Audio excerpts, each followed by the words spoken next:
चैन वाला ब्लाउज हम सिलने जा रहे हैं। अस्तर वाला गला पहले बना रहे हैं, उलट के बनाना है। अस्तर पे रख के गला सिलाई कर देते हैं, फिर उसको उलट लेते हैं। हल्का हल्का कटिंग पीछे की तरफ से कर लेते हैं, जिससे गला हमारा आसानी से आकार के हिसाब से बन जाए।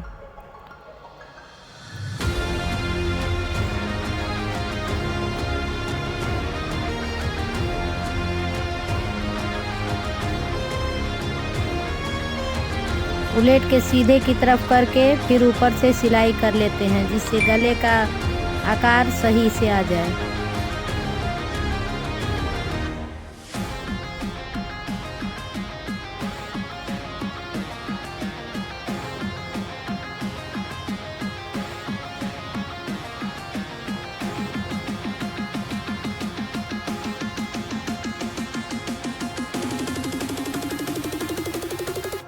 फिर मुड्ढे को मिलाकर अस्तर और कपड़े को मिलाकर मुड्ढा की सिलाई करते हैं दोनों तरफ।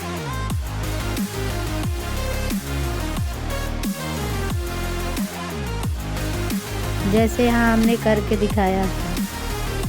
और मुड्ढे से जो अधिक कपड़ा निकलता है, अस्तर से अधिक, उसको कटिंग कर के निकाल लेते हैं, जैसे हम यहाँ करके आप लोगों को दिखा रहे हैं।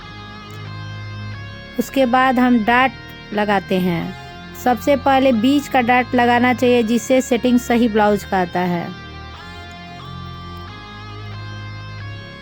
3 डाट आधा आधा इंच पे लगाइए, आधा पकड़ के आधा आधा इंच पकड़ के सिलिए। 1 डाट 2 डाट जो नीचे का होता है मेन, उसको 1 इंच की सिलाई लीजिए, 1 इंच चौड़ा सिलाई लीजिए।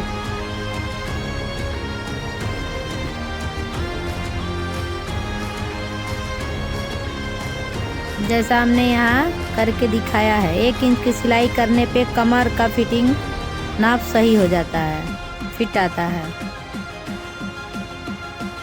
क्योंकि सबके कमर का भाग थोड़ा पतला ही होता है। अगर किसी का ज़्यादा मोटा हो तो आप आधा इंच ही सिलाई रखिए। ऐसे डाट लगा देने के बाद देख लीजिए कपड़े में कहीं इधर उधर से अधिक कपड़ा दिख रहा हो तो उसको कटिंग करके निकाल दीजिए, जैसा यहाँ कटिंग करके हमने दिखाया। फिर हम पीछे का भाग बनाने जा रहे हैं। पीछे का भाग हमारा गोल गला दिया है, उस पे हम अस्तर रखते हैं। कपड़े का भाग सीधा रहेगा, अस्तर उल्टा रहेगा। रख के गले के आकार से सिलाई चलाते हैं। अगर हमें डोरी लगानी है तो हम उसी में 3 इंच पे डोरी लगा लेते हैं, लेकिन इस ब्लाउज में हमको डोरी नहीं लगाना है। गले की सिलाई करके थोड़ा थोड़ा कटिंग कर ले रहे हैं, जिससे आसानी से गले का आकार आ जाए। आगे की तरफ की अपेक्षा पीछे का भी भाग ऐसे ही सिलाई होता है। फिर उसके बाद मुड्ढा सिल लेते हैं।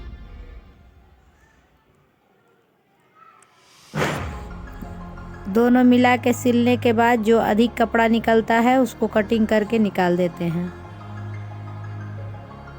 हमारा यहाँ अधिक हो गया है लंबाई से, तो कटिंग करके निकाल रहे हैं। उसके बाद फिर हम उलट ले रहे हैं। उलटने के बाद फिर से गले पे ऊपर से सिलाई चला रहे हैं।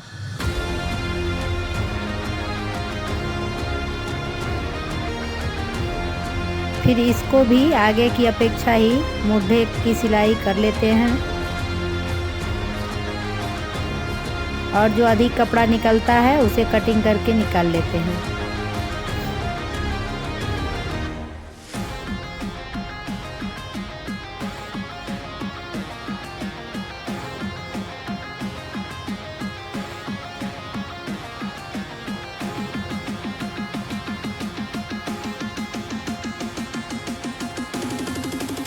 फिर पीछे की अपेक्षा भी हम उसी तरह 2 डाट लगाते हैं कमर में, जिससे हमारा कमर का शेप सही आए।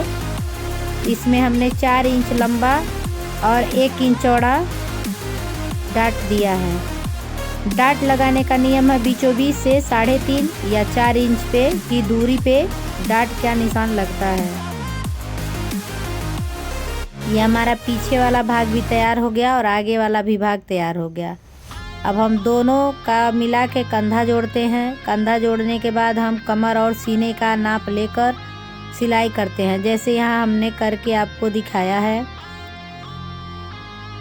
तो हमारा इसमें 1.5 इंच सीने में अधिक है और 2 इंच नीचे कमर में एक तरफ, तो दोनों तरफ 1.5 इंच सीने में लिए हैं और 2-2 इंच नीचे कमर में लगाकर हम सिलाई कर लेते हैं।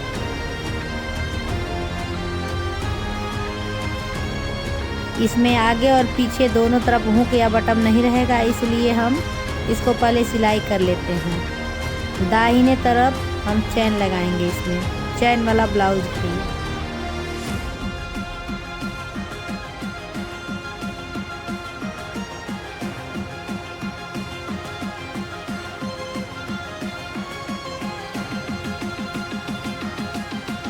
यहाँ चैन लगाने के लिए हम यहाँ निशान बना रहे हैं, उसी को मोड़ के सिल देंगे, फिर उसी पर से हम चैन लगाएंगे।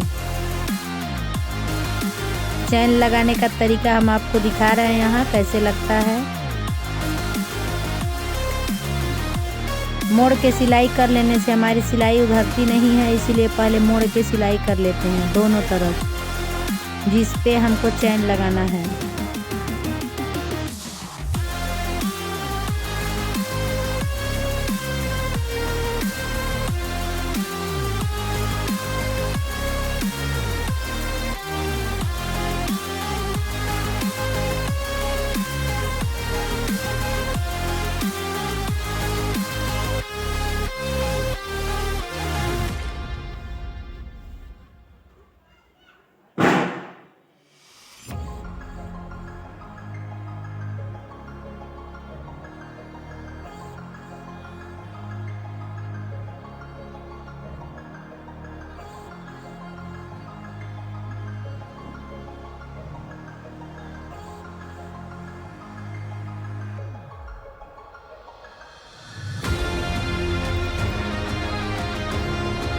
ब्लाउज़ की चौड़ाई सिलने के बाद हम अब मुड्ढे का नाप ले रहे हैं। अगर मुड्ढा सिलाई के बाद आपको छोटा लगता हो तो जितना आपको चाहिए उतना कटिंग करके मिला लेते हैं, और बड़ा हो गया हो तो सिलाई करके उसको छोटा कर लेते हैं।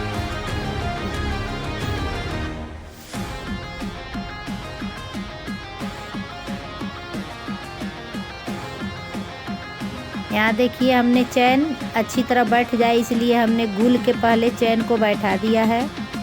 उसके बाद हम उसी पे सिलाई कर लेते हैं जिससे हमारा चैन फिनिशिंग आएगा लगाने में और परेशानी भी नहीं होगी सिलने में। देखिए जैसे यहाँ हमने करके आपको दिखाया है।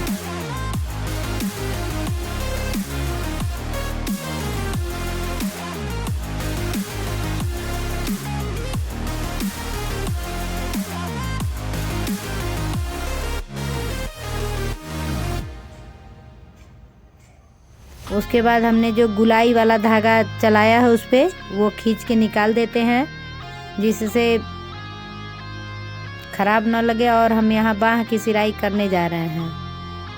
बॉर्डर दिया है बाह में, नीचे अधिक कपड़ा न रखें, आधा इंच की कपड़ा, बॉर्डर से नीचे आधा इंच कपड़ा होना चाहिए जो हमारे सिलाई में चला जाए। अब दोनों बाजू के सीधा रख के उसके ऊपर अस्तर रख के हम सिलाई करके उलट देते हैं। उलटने के बाद उसमें ऊपर से भी सिलाई चला लेते हैं जिससे बाजू का हिसाब बैठ जाए और कपड़ा ऊपर की तरफ अस्तर का ना आए, इसीलिए हम नीचे की तरफ सिलाई कर लेते हैं। फिर मिला के हम ऊपर की तरफ जिस आकार का अस्तर है उसी आकार का सिलाई कर लेते हैं। जो अधिक कपड़ा है उसे हम कटिंग करके निकाल लेते हैं।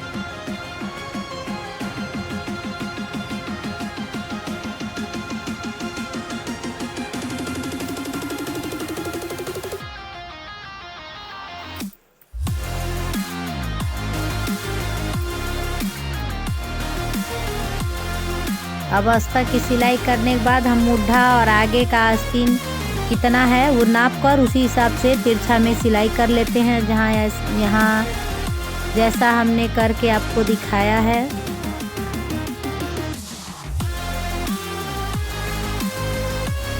सिलाई करने पे अगर पीछे वाला भाग अधिक निकल रहा हो तो थोड़ा कटिंग करके उसमें छांट के मिला लेते हैं। दोनों आगे की गहराई पीछे की अपेक्षा आधा इंच अधिक होना चाहिए।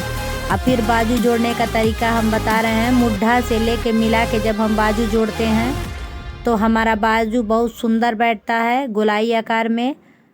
पहनने में भी आरामदायक होता है। इसीलिए हम हमेशा बाँह को जोड़ के ही और ब्लाउज का सीने की चौड़ाई जोड़कर और बाजू का आस्तीन जोड़कर ही हम इसमें लगाते हैं। अगर दोनों लगाने के पहले हम दोनों नाप लेते हैं, दोनों एक बराबर जब होगा तो आपका आस्तीन बहुत बढ़िया बैठेगा। बाजू का या मुड्ढे का कोई भी अंतर रहेगा नाप में तो बाजू सही नहीं बैठेगा। तो कभी भी हमको बाँह जोड़ने से पहले इंच टेप लगाकर नाप लेना चाहिए। नापने के बाद तभी जोड़ना चाहिए। देखिए यहाँ हमने बना दिया।